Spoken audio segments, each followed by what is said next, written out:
제 채널에 다시 방문해 주셔서 감사합니다. 오늘 영상을 보시고 내용이 마음에 드신다면 좋아요만 부탁드리겠습니다. 그럼 시작하겠습니다. 축구 경기가 진행 중인 경기장. 잠시 후 경기가 종료되자 관중들은 경기장을 빠져나가기 시작한다. 그런데 그때 관중의 일부가 경기장 안으로 무단 침입하였고 곧 경찰의 진압이 시작된다. 축구, 야구 등 경기장에서 진행되는 스포츠는 간혹 경기장과 관중석의 경계가 낮은 경우 흥분한 관중들의 경기 장난입이 발생하곤 하는데, 이렇게 스포츠와 콘서트 등에서 난동을 피우는 관중을 훌리건이라 부른다. 그리고 유독 광적인 팬클럽층이 많은 축구에서 이러한 모습을 쉽게 찾아볼 수 있는데, 특히 영국, 터키, 인도네시아에서는 훌리건들의 경기 장난입으로 종종 인명사고가 발생해왔고, 얼마 전 인도네시아에서 또 한 번의 훌리건 사건이 발생했다. 인도네시아 제1회 프로축구 리그 인리가일에는 총 18개의 클럽이 경쟁을 벌이고 있고, 그중 아레마와 페르세바야 수라바야라는 두 팀은 일명 슈퍼리스트 자바더비라 불리는 라이벌 관계로 악명이 자자하다.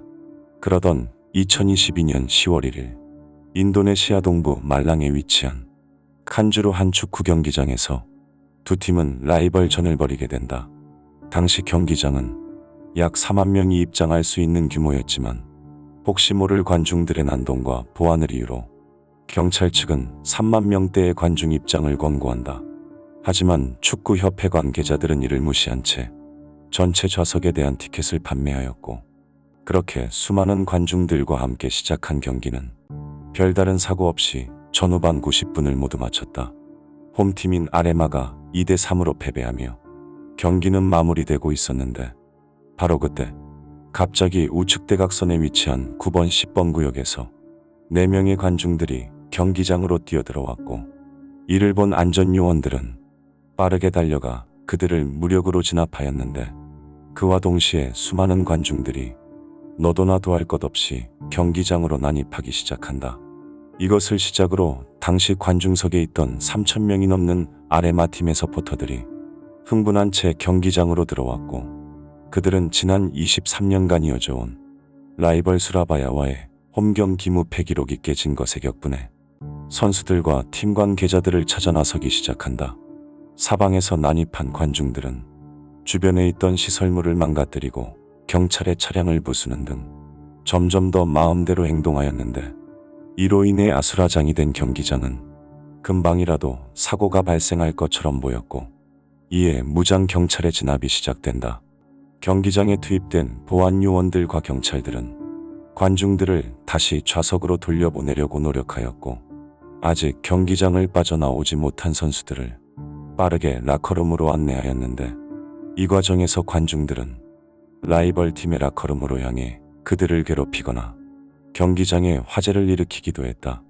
더 이상 통제 불가 상태라고 판단한 경찰들은 결국 최루탄을 사용하기 시작했는데, 그들은 관중석을 목표로 삼기 시작했고, 이로 인해 관중석에 가만히 있던 사람들까지도 이를 피해 출구로 달려나가기 시작하면서 더 많은 사람들로 아수라장이 된다. 최루탄이 떨어진 12번 구역에 있던 관중들 대부분은 12번, 13번, 14번 출구로 달려나갔는데, 하지만 당시 14번 출구를 제외한 모든 출구는 잠겨 있었지만 이 사실을 알 리가 없던 사람들은 계속해서 막힌 출구로 밀려들었다. 결국 좁은 출구를 향해 질서 없이 몰려든 사람들 중 일부는 바닥에 깔리거나 앞뒤가 꽉 막혀 호흡곤란을 겪었고, 아레마 팀의 선수들과 관계자들은 경기장에 쓰러진 부상자들을 자신들의 라커룸으로 이동시켜 돌보거나 빠르게 병원으로 이송시켰다. 사건 이후, 사실 앞서 2018년에 이번 사건과 동일한 경기장인 칸주루 안에서 관중 폭동 사건이 발생했었는데, 당시 이를 진압하기 위해 경찰들은 현장에서 최루탄을 사용하였고, 그로 인해 사상자가 발생했었다. 그리고 국제축구연맹인 피파에서는 경기장에서 최루탄을 사용하지 말라는 지침을 만들었지만, 각 국가에서 자체적으로 이루어지는 대회에서는 이 규정이 선택사항에 불과했기 때문에 인도네시아의 경기장에서도 지속적으로 최루탄을 소지해왔고 10월 1일 관중 난입 사건 때도 예외는 아니었다. 조사 결과 경찰 관계자 3명은 최루탄 사용 명령에 대한 혐의로 기소되었고 당시 사용된 최루탄 중 일부는 기간이 만료되거나 인체에 치명적 인화 합물이 포함돼 있었다.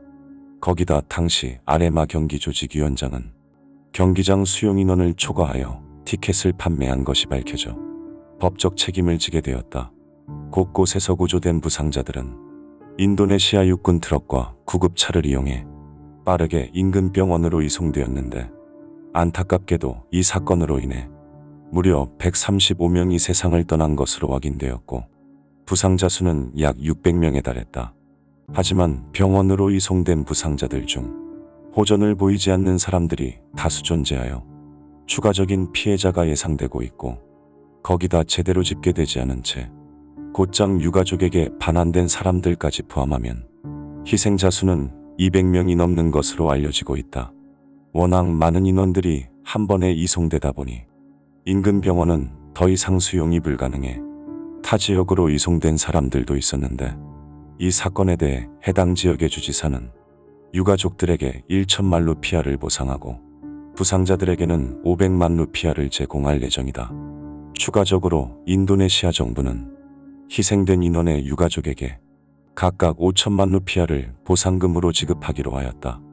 사건 이후 인도네시아 대통령 조코 위도도는 보안 절차 개선과 안전 문제가 해결되기까지 모든 축구 경기에 대해 경기를 중단하도록 하였고 인도네시아 축구협회는 아직 남아있는 리가 1의 시즌 동안 아레마 팀의 모든 홈 경기를 금지시켰다.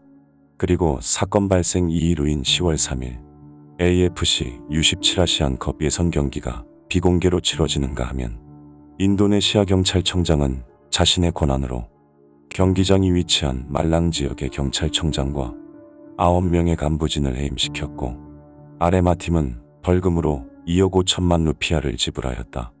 한편 2023년에 열리는 U20 월드컵은 인도네시아에서 개최될 예정으로 사건 이후 피파 회장과 만난 인도네시아의 대통령은 인도네시아의 경기장 기준을 피파의 표준 수준으로 전부 상향시킬 것을 합의하였다.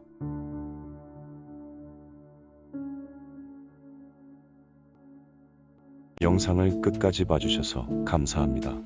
영상에 대한 의견이나 보고 싶은 영상이 있으시다면 댓글로 남겨주시면 감사하겠습니다. 감사합니다.